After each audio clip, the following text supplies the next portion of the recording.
Bro happy Christmas. ഇതാടാ ബാഗില് ചേട്ടാ നാണുണ്ടോ നിനക്ക്? നിനക്കത് അവിടെ നിന്ന് അടിച്ചാ പോരെ? അവിടെ നിന്ന് അടിച്ചാ വണ്ടി നീ ഓടിക്കോ? 2 ബിയർ നമുക്ക് ഒരുമിച്ച് വീട്ടിൽ അടിക്കാം. നടക്ക്. എനിക്കൊന്നും വേണ്ട.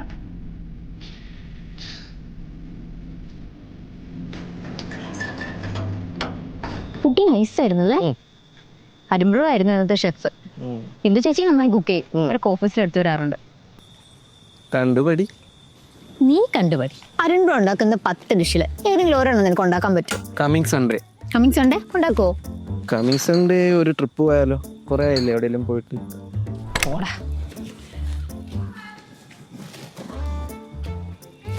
എടാ ഇവരൊരു കിട്ടില്ല കപ്പിളാണല്ലേ? അടുത്ത ക്രിസ്മസ് പാർട്ടി നമ്മൾ ഹോസ്റ്റ് ചെയ്യും. ഞാൻ കുക്ക് ചെയ്യും.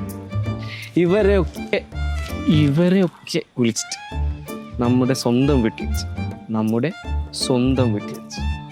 അടുത്ത വർഷം നമുക്ക് എല്ലാവരും സെലിബ്രേറ്റ് ചെയ്യാം. പക്ഷേ ഈ വർഷം നമുക്ക് മാത്രമായിട്ട് സെലിബ്രേറ്റ് ചെയ്താലോ? നമ്മുടെ സ്വന്തം വീട്ടിൽ വെച്ച്.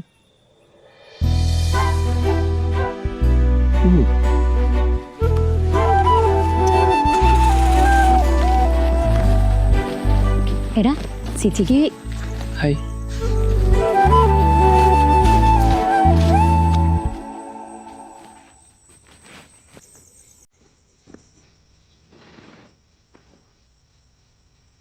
നമ്മുടെ വീടല്ലേ, നമ്മുടെ സ്വന്തം വീട്.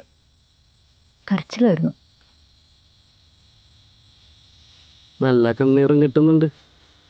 നാട്ടിൽ ചേട്ടൻ എഴുത്താൻ വീട് പണിയാൻ തുടങ്ങിയിട്ട് 3 വർഷമായി. ഈ സ്റ്റേജ് പോലും ആയിട്ടില്ല. ഇവരൊന്ന് എക്കോ വിളിക്കുന്നത്. ഹലോ മനോജ് സാർ, സൈറ്റിൽ എന്താ പരിപാടി? അല്ല, നിങ്ങളിത് ഏതൊരു CCTV മോണിറ്റർ ചെയ്തുകൊണ്ടിരിക്കുകയാണോ? അതെ, സൈറ്റിൽ എന്തെങ്കിലും മൂവ്മെന്റ് കണ്ടാലും നമുക്ക് ഫോണിൽ നോട്ടിഫിക്കേഷൻ വരും. അത് കണ്ടപ്പോൾ ഞാനൊന്ന് കയറി നോക്കിയതാ. ഓക്കെ. ഞങ്ങളൊന്ന് ചെറുതായിട്ട് ക്രിസ്മസ് ആഘോഷിക്കാൻ വേണ്ടി വന്നാ. ഓഹോ, ഓക്കെ. കുഴപ്പമില്ലല്ലോ. നാളെ നടക്കട്ടെ, പരിപാടി നടക്കട്ടെ. Happy Christmas. ആരായിരുന്നു? സൈറ്റ് എഞ്ചിനീയറാ. നമ്മുടെ ക്യാമറ കണ്ടിട്ട് വിളിച്ചതാ. ആണോ? കൊള്ളാല്ലേ. അതിന്റെ ക്രെഡിറ്റും അൻബ്രോക്കാട്ടോ. അതെങ്ങനെ? അൻബ്രോ അല്ലേ നമുക്ക് ടീമിനെ സെൻസ് ചെയ്തത്? അതെ. എന്നാ ഈ ക്രെഡിറ്റും പുള്ളിക്ക് ഇരിക്കട്ടെ. എന്നാ പിന്നെ സംസാരിച്ചിരിക്കാത്ത കുപ്പി പൊട്ടിക്ക്. നീയല്ലേ പറഞ്ഞ എനക്ക് വേണ്ടാന്ന്?